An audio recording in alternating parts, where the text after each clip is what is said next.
Assalamualaikum warahmatullahi wabarakatuh. Apa kabar semuanya? Semoga kalian semua dalam keadaan baik dimanapun kalian berada.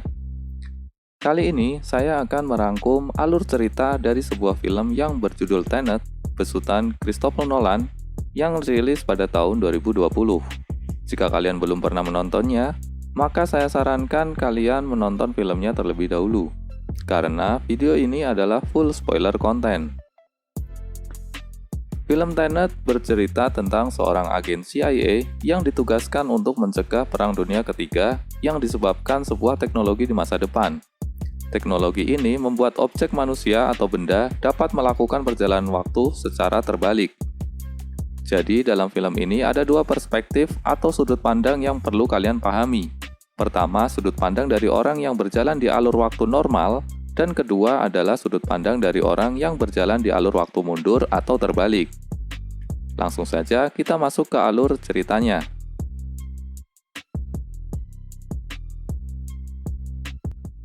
Cerita dimulai dengan seorang agen CIA yang dalam film ini tidak disebutkan namanya. Jadi saya sebut dengan John, menyusup dalam pasukan kepolisian untuk melawan kelompok penjahat bersenjata yang menyerang gedung opera Kiev, Ukraina. Ternyata, pasukan kepolisian ini juga merupakan bagian dari para penjahat karena mereka memasang bom untuk membunuh semua penonton. Ketika identitas John ketahuan oleh para polisi jahat ini, ia diselamatkan oleh seseorang agen misterius yang juga ikut menyusup. Pada scene ini, pertama kalinya John diperlihatkan peristiwa pembalikan waktu, yaitu sebuah peluru yang tadinya sudah bersarang di bahu penonton, tiba-tiba melesat masuk kembali ke pistol si agen misterius yang menolongnya. Jadi sebenarnya, agen tersebut menggunakan peluru dari masa depan yang dibawa ke masa sekarang secara terbalik. Makanya dari sudut pandang John yang berjalan di alur waktu normal, peluru yang ditembakkan agen tersebut juga akan terlihat terbalik. Siapa agen ini sebenarnya nantinya akan kalian ketahui. Untuk mudahnya, ingat sebuah gantungan yang ada di tasnya. Misi John adalah menyelamatkan seorang pejabat dari upaya pembunuhan. Tapi ini bukan misi sebenarnya. Misi John sebenarnya adalah mendapatkan salah satu potongan alat artefak yang nantinya disebut Plutonium-241, yang jumlahnya ada 9. Tapi saat ini John belum memahami fungsi sebenarnya plutonium tersebut.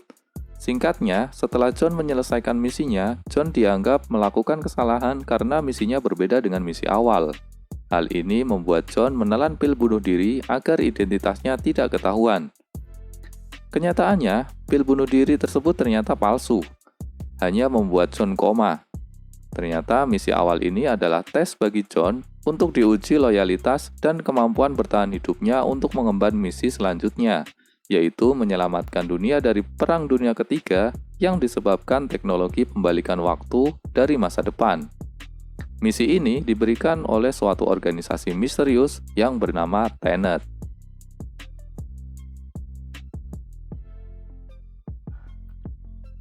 John menemui seorang ilmuwan bernama Laura untuk mendapatkan informasi tentang fenomena pembalikan waktu yang ia lihat di scene awal tadi.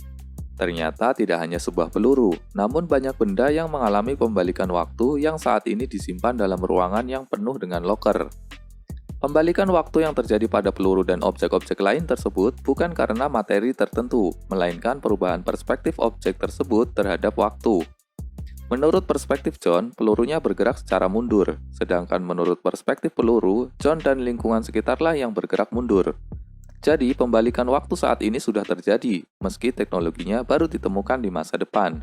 Jika teknologi ini mempengaruhi semua objek di dunia, maka seluruh dunia akan berjalan mundur secara bersamaan dan seketika lenyap, karena bertabrakan dengan dunia yang bergerak normal. Inilah maksud dari ungkapan bahwa perang ini lebih buruk dampaknya daripada perang nuklir. Penyelidikan pertama, John harus menemui pria, yang merupakan pengedar dan pembuat senjata dari India. Di sini kita diperlihatkan rekan baru John yang bernama Neil. Masih ingat dengan agen misterius di scene awal tadi? Ya, sebenarnya dia adalah Neil. Neil berasal dari masa depan yang melakukan perjalanan waktu yang terbalik, sehingga sampai di masa sekarang.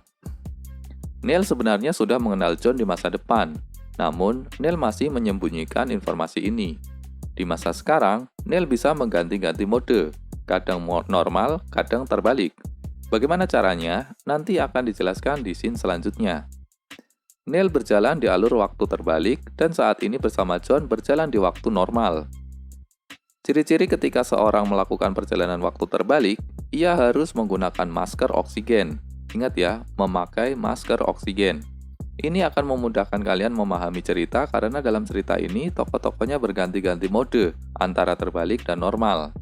Nah, agar mudah membedakan, clue-nya ada di penggunaan masker ini. Singkat cerita, John dan Neil berhasil menemui pria dan mendapat informasi bahwa senjata yang dimaksud dijual kepada seorang bernama Andre Sator, di mana Sator ini diduga dapat berkomunikasi dengan masa depan dan telah memiliki 8 bagian plutonium sisanya, dan John harus merebutnya. Untuk mendekati Sator, John harus memanfaatkan Catherine Barton atau Cat, istri Sator.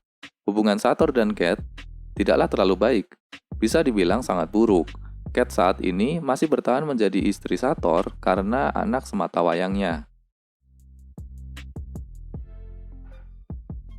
Melalui Cat, John berhasil menemukan ruang berangkas milik Sator di Bandara Oslo, Norwegia, di mana terdapat pintu putar yang digunakan untuk berpindah mode ke waktu terbalik atau ke waktu normal.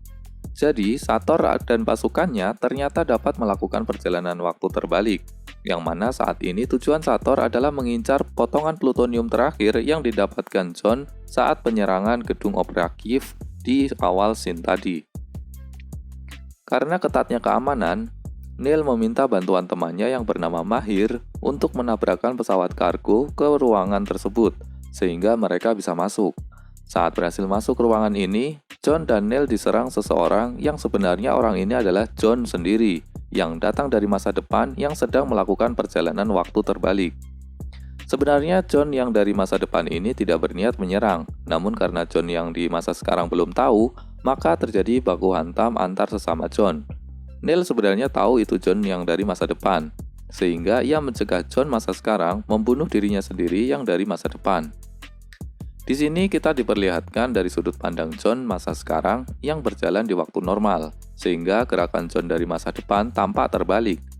Nantinya kita akan diperlihatkan dari sudut pandang John dari masa depan.